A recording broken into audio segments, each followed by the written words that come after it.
We are looking at one of the finest art comics I have seen today. Bernie Wrightson's Freak Show is a tour de force of black and white comics art. Join us for this beautiful object. I'm comfortable calling it a masterpiece. Yes.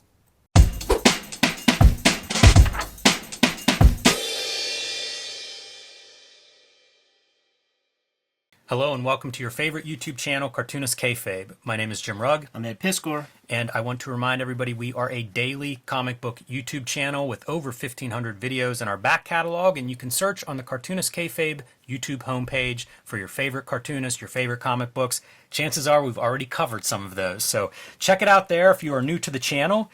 And I want to remind everybody that part of this channel is brought to you by the Cartoonist Kayfabe Patreon. There are 3 different levels that will get you access to our videos early, and at the King Kayfaber level, you will get access to all of our videos first because you sit in on the recording session. We have conversation with the King Kayfabers as we go through these videos, and if it's something rare, you get it before it disappears or before it goes up in price, something we call the Kayfabe effect. So check out the Patreon, see which level suits you best, and we thank you for your patronage. So we are looking at one of the great pen and ink artists of comics history here, Bernie Wrightson. Beautiful book too. You can even see like the silver embossing. Image did a version of this book in the early 2000s, I guess a reprint. So it is out there.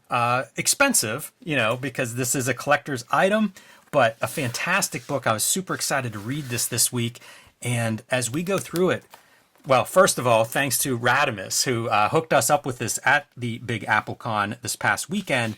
But as we go through this, the thing that stands out to me is it seems like perfect art. I don't know how you could do pen and ink art better than what is in this volume. Right, and you say pen and ink, but he's a brush slinger, and he could get thin-ass lines with that brush. Yes. So I mean, that's in here as well for sure. The Freak Show comic, I think very consciously, like what we're reading, and this was serialized in Heavy Metal as well.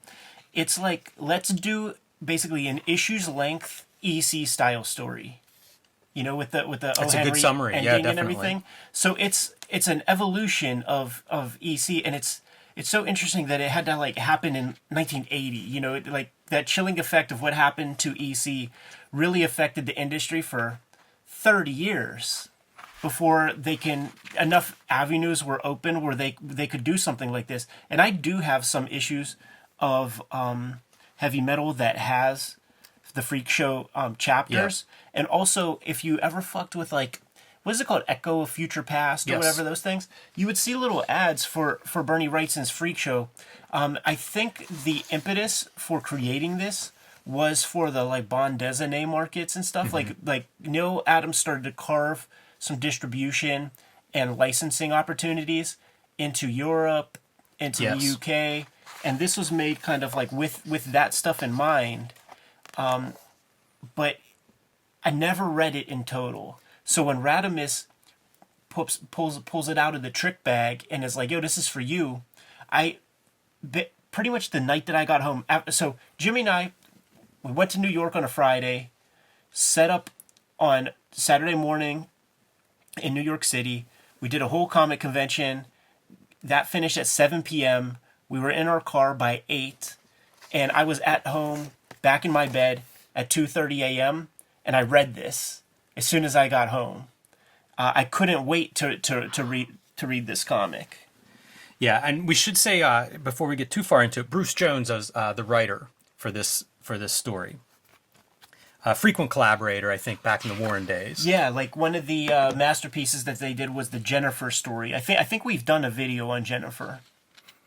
Yeah, so here we go, man, digging in, basically this old town, and oh man, the shading, the inking throughout this is going to be over and over. I'm going to be pointing at it, but it's such an atmosphere setting, his artwork. Oh, it's fantastic. And you see this old rickety wagon rolling into town, and of course it's a rainy day with just like a bedraggled horse. Like, look at that spine. He's got the cartoonist posture. The clack clack is very specifically, the way it gets bigger is very specifically Eisnerian. This is Eisnerian. Contract with God, like it is. It shows up that way. Even the rain really feels like Eisner here in this beginning part. Right. Now there's certain stuff where like sometimes the compositions, like there's not too much storytelling value, like and this is an example where like we've seen him, so like you could have done something more to just kind of communicate like story with that, but that's splitting pubes.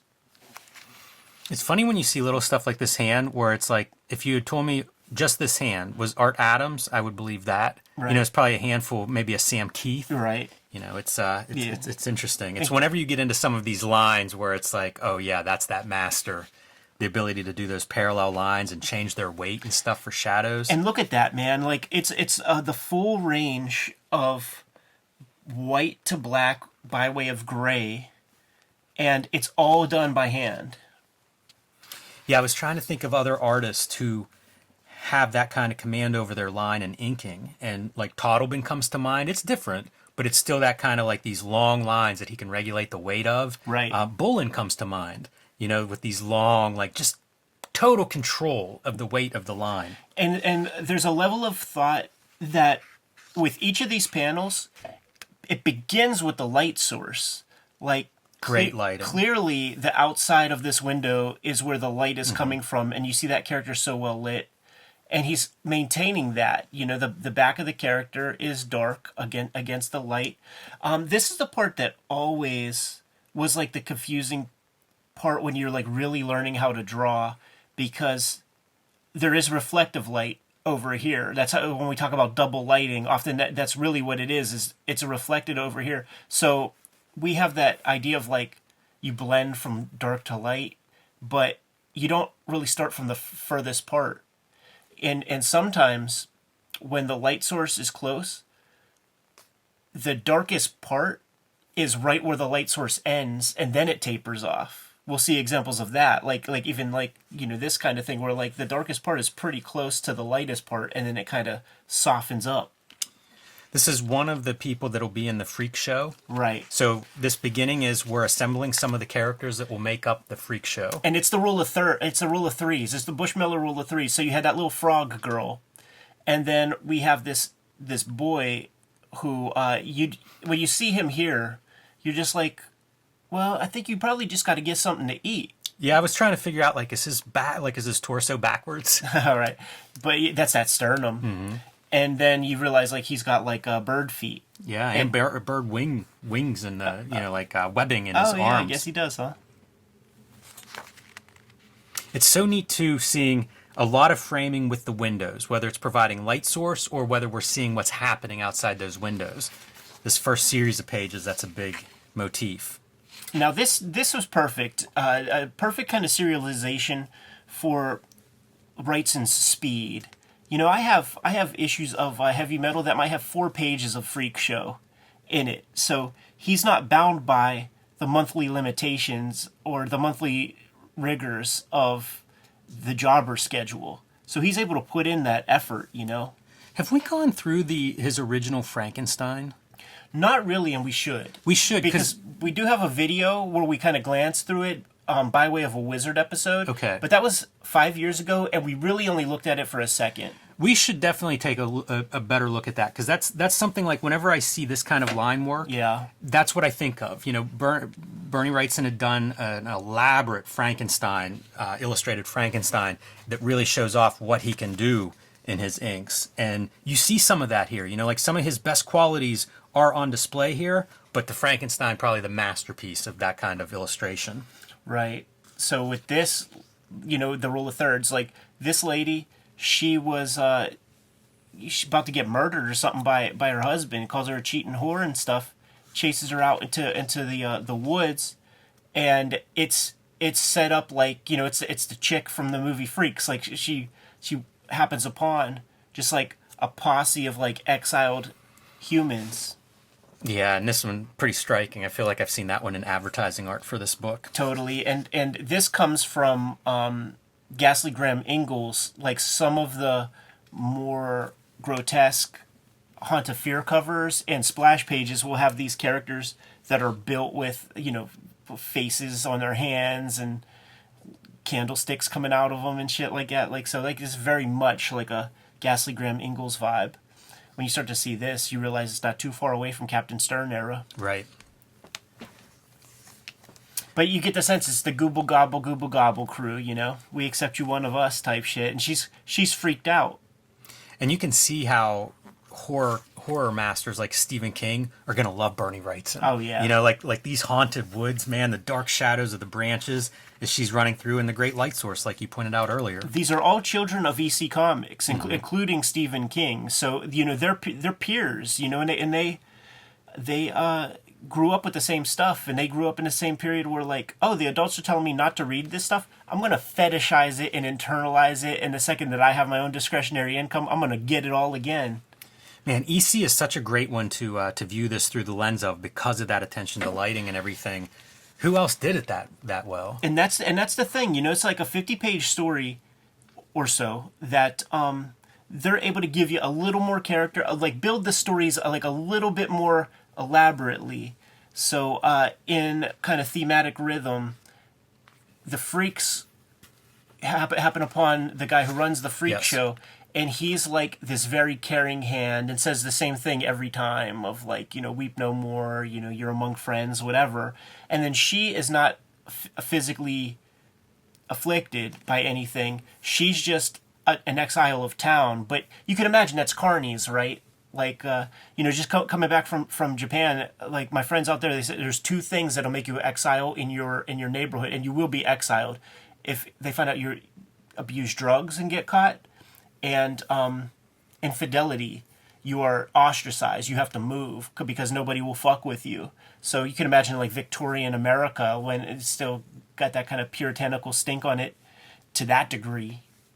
That, you know, she'd be in exile amongst the freaks. Scarlet Letter type shit. Think about that.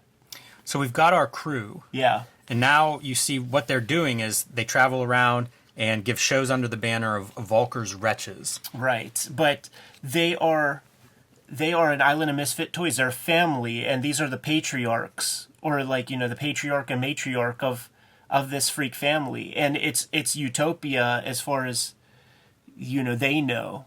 Smiles on everybody's faces. Yeah, it's interesting because that's going to be part of the story is that changes. But, you know, you see like the deformed, the downcast, the misbegotten from every corner of Europe. But together they have found, you know, they're not alone. This video is brought to you by the books that we make. Ed Piskor's Hip Hop Family Tree, the Omnibus, the beautiful hardcover collection of all 4 volumes of Hip Hop Family Tree, along with 150 extra pages, is now available wherever books are bought and sold. Red Room, Crypto Killers, The Antisocial Network, and Trigger Warnings, collecting the 3 seasons of Red Room. These are all self-contained stories, so you can start with any volume of Red Room that crosses your path first. And X-Men Grand Design, the trilogy trade paperback, now in stores, collecting all 3 sets of X-Men Grand Design in one handy volume. You can read the entire X-Men history in this book. My latest includes Street Angel, Princess of Poverty, and Street Angel, Deadliest Girl Alive, collecting all of my Street Angel comics, starring the homeless ninja on a skateboard. True Crime Funnies, my self-published nonfiction anthology featuring a drug cop as well as 2 wrestling stories. BW Zine, 1986 zine, celebrating some of the greatest years in comics history, and the Hulk Grand Design, my contribution to the Grand Design mythos. And now, back to our video. And I think that one of the big differences in terms of comparing this to an EC comic is the pacing. Right. You know, it's definitely allowed to breathe these moments of like gathering up. You could imagine you might see that rule of 3 of gathering some examples, maybe 3 panels in an EC comic. Oh, yeah. And man, that great wood texture that somehow ink in Bernie Wrightson's brush perfectly describes. Absolutely. And you turn the page after Utopia, and then you see him having to do the Carney Barker stuff where he is basically dehumanizing his people, but they don't hate him for that. It's just like we're doing a job, you know. Right. Like, and this is kayfabe. I was going to say it's pro wrestling. Kayfabe is Carney talk. Yeah, absolutely. And you know you can see them in these good times when they're on their own. Yeah, reading books, gathering around, like you know they are a family. Serenity, affection, and peace. They'll always be together. And Lila becomes pregnant with Volker's child. And her pain in childbirth is something that he is struggling with. As she's screaming out and crying, he turns to the bottle, something that we learn he has a history with, and he was supposed to never touch it again. Probably shouldn't have kept it in the wagon. Yes, and it makes sense because to this point he's just this like benefactor, but he is with the traveling freak show, so he's got to have a story. And we now know that his story, it involves, I mean, he could go that distance. Like, I think he killed a person. Look at the amazing, like the rendering of the sky behind the trees in the forest. It's just parallel horizontal lines, but able to make that soupy, almost like disappearing into the fog of night, you know, the stuff in the distance with him in the foreground with the solid blacks. Incredible drawing. Oh, yeah. Yeah, I mean, even Mignola, like took from that. Definitely. In his, like, Marvel era and stuff. And we can see multiple bottles now. Did not do well that night. And Deja, one of the freaks from that first series of 3 that joined the show, Yeah, the frog girl. shows up and Is super a little happy baby daughter. to show a baby off. And look at what we got here, man. The webbed fingers. Yeah, it's not a positive response. You can read it in his expressions in his eyes there. And this is what he sees. Kind of a shame this is a right-hand page. Wouldn't that have been a good page turn? Probably was when it first came out. So, you know, this is his daughter. He's freaking out because, like, clearly that's not his genes that dropped the seed into his old lady. So he's like, fuck all you guys, because he's drunk. And he's going ham on them right now. Yeah, pulls out the whip. No longer the serenity and peace, right? And goes crazy on all of the members of the freak show. Gets them back in the wagon, locks them in, sets it on fire. Yes, he does. What a turn. What a dark turn. And you can see him while that is burning and all those people are dying, he's drinking more. Right. And then runs away and basically runs away into the bottle. He screamed to God and God did not answer. Time passes. You know, now he's just a lush in town drunkard. I think it's really interesting to look at panels like this and think how much expression is coming out of the act of drawing in those panels. Oh, yeah. You know, like there's no background, there's no real form or shape there. It's not like he's describing something with that art except for mood. Right. Well said. And you can see where he's at now, you know, on the street. And he's basically, like, if you flip the page, A wretch, a loner. he's using his Carney speak and all the stuff that he said about the freaks when he was presenting them, about, like, you know, like, rejoice in who you are, or, like, whatever he says, he says about himself. So he's using the freak talk to describe himself. Like, look at the levels of depth there. Making his eyes pop that way. Great composition here. He prayed to God for death, and you see him just alone in this, like, big, long shot. Right. Some good storytelling choices. I always love it and feel like it's so sharp whenever you see, Gerhard would do this as well, where you have like the kind of cobblestone that kind of builds the foundation of these houses, and it's just the black, like there's no holding lines, you just have that black. It'll take you extra time to just draw the shapes, but it's so effective. This is the issue that I have, the one that ends with this piece right here. Probably have a couple more, but this is one that I got as a kid. Yeah, I didn't realize this was in Heavy Metal, and I have some of those 1982 issues, so I'm curious to kind of dig those out. But almost like a patron saint shows up, Right. rescues him from the depths of his despair. It's the born again pose. Like I wonder how close that is to the sort of nun and Matt Murdock. It's interesting. Yeah, I think it's very, very close, and of course, Born Again comes later. But that sort of stuck out to me.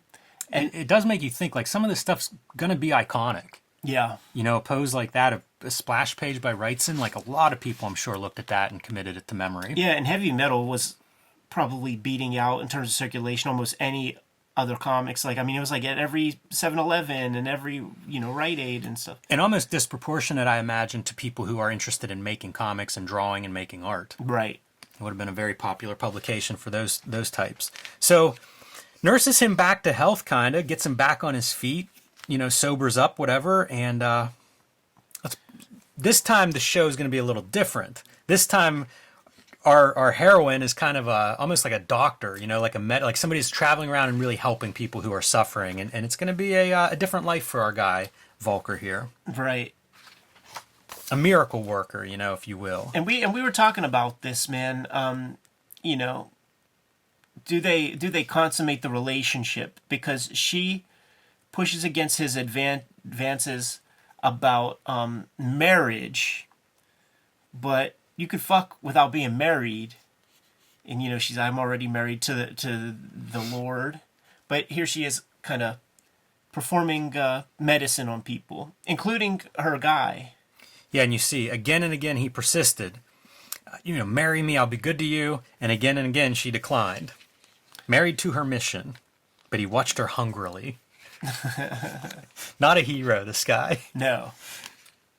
Man, these kind of single panels too I find them breathtaking. Like you see the shadows coming down that wagon, and then you look at like the shadow on the ground underneath the wheels. And the closer you look, those wheels are so simple. They're the simplest marks in ink, and yet a spectacular drawing. Yeah, like that panel in particular, the shadows on the canopy, it's like thick shadows. Like it feels like a thick fabric, and I just am like, how the fuck do you do that? And he carries it over. It's a very, very thick fabric that has a lot of tensile strength and shit.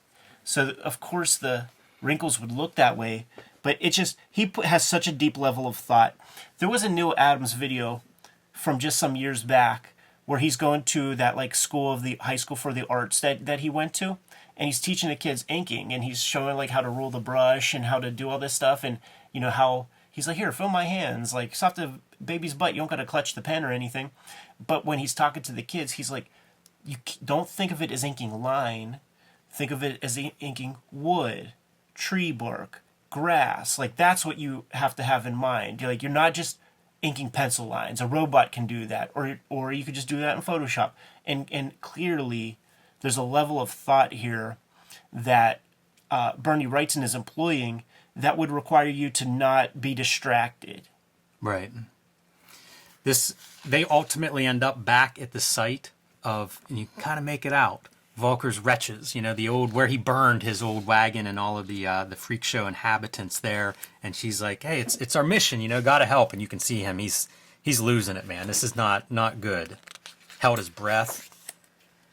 And what's going to be waiting inside kind of looks like he left it. And it looks like, well, I mean, they're all preserved and stuff. So like, yeah, I mean, somebody was definitely in here fiddle-faddling for sure. I mean, literally making names. And she, like, knows the names, right? But this piece is a piece that feels ripped straight from, like, the Frankenstein style. Like, he still had the fastball here.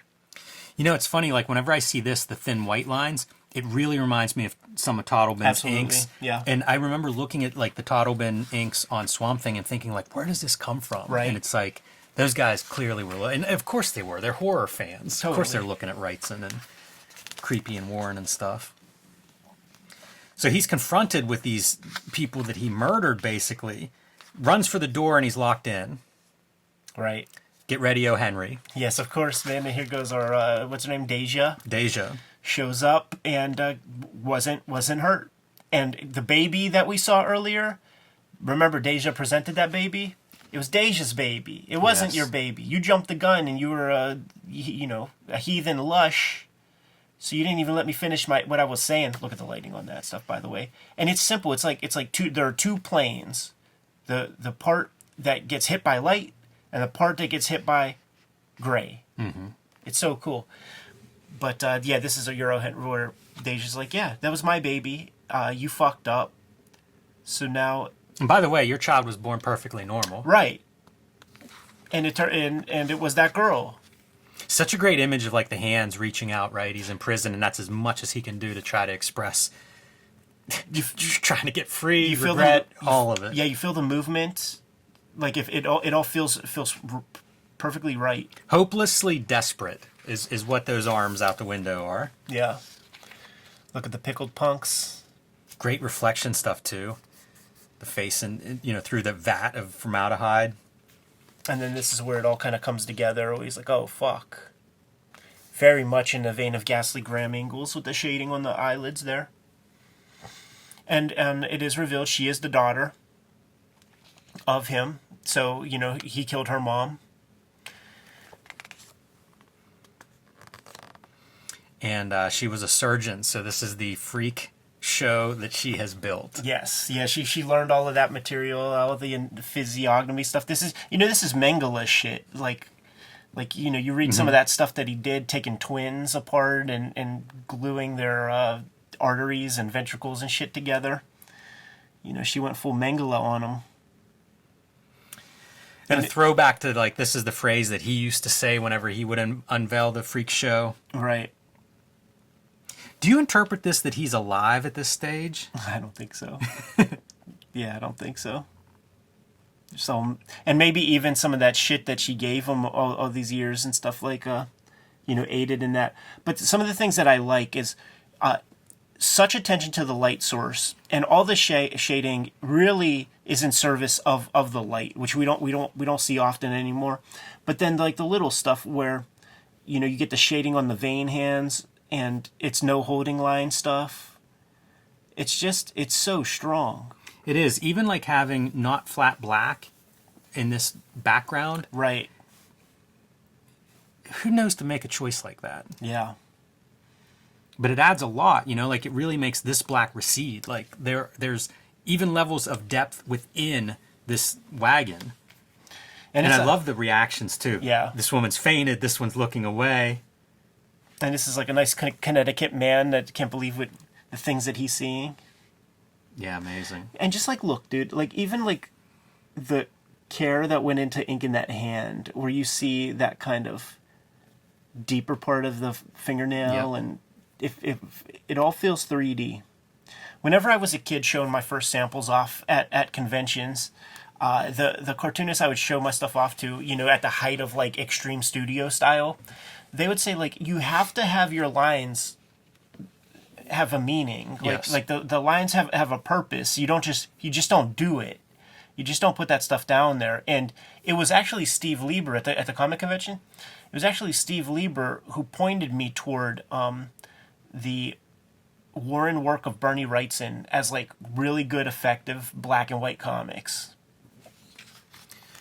We might as well flip through this since we're here, Yeah. because when else are you guys at home going to see this book? So Of a little course. Cartoonist Kayfabe bonus for everybody at home that we'll show this off. And Stephen King on your text here. So speaking of Stephen King recognizing a Well, it's phenom. Yeah, this was a version of The Stand. The Stand that came out. So the words are from the book. Hey, how wild is this for a Bernie Wrightson piece after we looked at like all the fine lines, and now it's like all emphasis on shadow and light. Yeah, and I bet you it was a spot illustration. Like imagine it's a pocket book or something. Like it's probably a digest size reprint. Oh, but then we're getting some of that. Yeah, it's amazing to see that the hatching within like all shadow, like all this space. Right, and it's still going along the forms. You feel the three-dimensionality of the figure and stuff. You even see like the little bit of light on your doorway edge. Even in the shadows, it's lighter than like the shadowed part. I was just listening to the audiobook before I left for Japan to have some company and stuff. And god damn it, that book is so good. The way they set it up is just, it's astounding what Stephen King does. Another fantastic lighting example where our light's coming from a low point. That's so cool. I always wonder, like with this stuff, is he setting up models and things to get this level of lighting? It's so rich, and it's not like something that you would just look out the window and see. Yeah, I think he does do a lot of like. I bet because he's pulling from the piles and the Wyeths and stuff like that. So like, that's what they did. And there is a video floating around on YouTube. You could find it where he sculpted the Frankenstein head for lighting and stuff, and it looks like his drawings. Isn't it? Wasn't it Neil deGrasse Tyson that said that like when humans go away, the dominant species will be rats? Yeah, I think I have heard him say that. Because at this point now, they take the shape of their biggest kind of container, which is pipes. Yes, right, exactly. So that's what contains their size. Exactly. So after a couple generations of them not having to worry about breeding in pipes, like they could become like 4 feet big. It's so gross to think about. This is a great piece, with the different textures of like a wolf in the foreground versus like automobile metal. Really nice. And even the trees in the background, it's a lot of texture. Yeah, junkyard. Imagine drawing that. You know, a Jeff Darrow junkyard looks different than a Bernie Wrightson junkyard. How good are those hands? With that like the accurate disease on lighting. it? Yeah. All of these kinds of, like, his cross hatching just blows my mind. Yeah, and then just like Victorian etching style.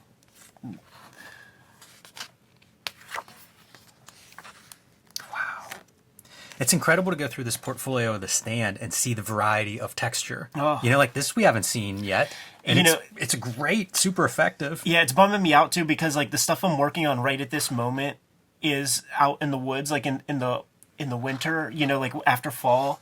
And so it's like that's what every ground should look like.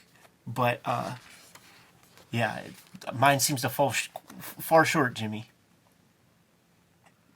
See, It does remind me of EC too, because I always think of those guys as having like their variety of textures Yeah. that they can apply to anything. this is the stuff that I just would kind of lose myself in when looking at Bernie Wrightson's work, where clearly it's like there's a ridge up here, so it's going to have this hard, like, kind of cast shadow, and then, you know, there's that little bump. Like, it's just he's so deliberate with the lines that he puts down.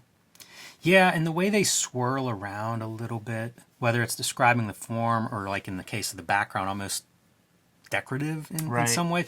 It's really beautiful. I always like the stuff where, like, the edge will get dark. You know, it's I don't know if you call it double lighting exactly because you have a shadow under there, but the shadow's not the darkest. The darkest, like you said earlier, Yeah, it's kind of like this peak spot. Right. But the lines all they go in and out of They that taper. perfectly. Yeah, they taper. You know, like you see it again and again on these forms. Yeah, and this would be called reflective lighting rather than double lighting. It's really great stuff. And this very Frankenstein-esque Yeah. in the line weights and everything there. But then you look closely at something like this tree trunk and you get another texture there. Right. Makes me think. Remember that Jamie Hewlett book where he just he got captivated by tree barks, and for like a summer was just drawing trees. Like you could really, when you start to break things down, like you could really kind of get caught up in it. This reminds me of Rosetta. I think it's the crowd and the triangle composition. Right. But it makes me wonder about all the stuff that he would be looking at and enjoying the way we're looking at this and enjoying it. Oh, totally. Like Frazetta was a big part of the Wrightson DNA. He would never deny that. This was great too. Roger's Time Machine, I assume, is the part above the time machine showing when this was purchased. That's fun. 2004 and $55. Hey, Radimus shouts, man. Super cool. Printed in the Netherlands. There was a version of this that was done by Image, like I said. I think it was 2005. But it's funny that this stuff is not more available. You know, you always see the secondary market price markups. Like, obviously, there's a ton of interest. Like, why don't we have a current edition of this that we can afford? There's the very scary realization and reality that if you do not make certain decisions, you get your affairs in order type stuff, like your works can just be gone forever. Right. So for the makers out there, myself included, we got to start to think about that part as we get on in the years and stuff, because maybe there's a bottleneck now. Maybe there's a stalemate, and I think Bruce Jones is still around, but maybe he can't make any decisions technically. Yeah, I don't know. It is interesting. I did a will last year, and that's one of those weird things you got to figure out is like your intellectual property. What happens to this? I don't have children. So, you know, it's not an obvious just pass it down to my heirs. It's almost like, I don't know who's going to take care of this stuff. And some interesting stuff that has happened in the last couple of decades is other people being like the executor of Right. the estate. You know, Yeah. Gary Groth, I think, does Gil Kane. And I think that the Billy Ireland has a couple of people, possibly Jay Lynch, they might be in charge of his estate. So it's kind of interesting to see, like, what are the options for this? It's a weird conversation and not one I had heard very much until the last several years, but it is one that's happening more and more as people age and try to control this stuff responsibly. What do you do with it? Yeah, and I Conversation for a different episode. Absolutely. But yeah, it does make me wonder about things like this. once again, shouts to Radimus for just putting this into the hand and saying, enjoy, with no, I don't think he knew that an episode was going to yield from it. He's just like, I know what you guys like. Do you have this? I love it though, and I hope that it encourages people, because again, I know people, they thin their collections all the time or whatever. It's cool to share this stuff. I like that part about Cartoonist Kayfabe is that, like, I had not seen this before. Right. I've been wanting to read this my whole life. I like being able to share this kind of stuff, and it does help if the fans provide some of it, because I don't have it. Right. And I will say, like, this thing delivered. I was so happy to read it, and you know, it is what it is. It's from a time period, and Bruce Jones, like, he's got his limits and stuff, but I had a ball with it, and you know, my own, like, I take it to far extremes, you know, like, I think he's fucking his daughter, you know, like, it's very specifically talking about marriage and shit, but I think that girl went to lengths that we don't know between those panels. But fantastic book. Good to go? Yes.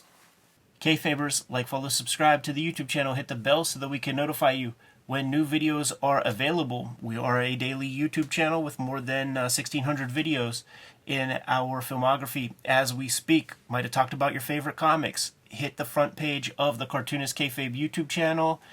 Hit the magnifying glass. Type in your favorite titles. Check out those videos. But if we did not talk about your favorite comics, if you can't find those videos in our videography, you got to let us know in the comments what those comics are so that we can push those a little bit higher on our to-read pile. We have a Patreon out there, and the King Kayfabers on the Patreon mitigate the kayfabe effect by getting all the videos before anybody else. But there are several levels of support on the Patreon. Ultimately, the videos are brought to you by the books that we make. Before you is a healthy sample of what those books are. But let's bring some illumination into matters. Jimmy, what do you have? Hulk Grand Design is still available in the wild, but sold out at the publisher level. So pick up Hulk Grand Design if you haven't already. This is my contribution to the Grand Design mythos, and one of the nicest books that I have made. I do the design behind this book, and as you can see from this fluorescent green cover, if your store has it, you can probably see it from outside in the parking lot. I've also been self-publishing. My latest zines, 1986 zine, BW zine, and True Crime Funnies, my nonfiction anthology comic book, are all available on patreon.com/JimRugg or at jimrugg.com. And my latest books, Street Angel, Princess of Poverty, and Deadliest Girl Alive from Image Comics. Collect all of my Street Angel comics that I have made so far. These are about a homeless ninja on a skateboard battling all the things you would expect a superhero to battle. X-Men Grand Design Trilogy is coming to you. It actually came out in November, so you can get your hands on that. It's all of my X-Men Grand Design works in one handy-dandy trade paperback collection.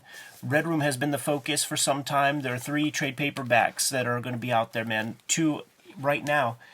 Antisocial Network and Trigger Warnings are available in stores, but this third one, Crypto Killers, is the one that will be coming out in January, so get that put on your pull list, scoop it up when it comes out. Murder on the Dark Web for Fun and Profit. You can start there because each of these books is completely self-contained with 4 complete stories, so pick your poison, you dig it, grab another one. Ultimately, the best book I've made to date is the Hip Hop Family Tree Omnibus, collecting all of my Hip Hop Family Tree comics from Fantagraphics. Plus, I have 150 pages of additional content and material in there. It's the best book I made. It's the most comprehensive. Worked really, really hard on it. Thank you guys who were supporting it to the level that you did. But we do still have some of those available. So scoop that up, check it out as soon as possible. There are some other ways to support the Cartoonist Kayfabe channel directly, however. Jimmy, let the people know. Subscribe to the Cartoonist Kayfabe e-newsletter at the links below this video. You can also find Cartoonist Kayfabe t-shirts, merchandise, hats, mugs, stickers, and more at our spread shop. That link is also under this video. There you have it, the many ways to support the Cartoonist Kayfabe channel. Give them those marching orders, Jimmy, and we'll be on our way. Read more comics.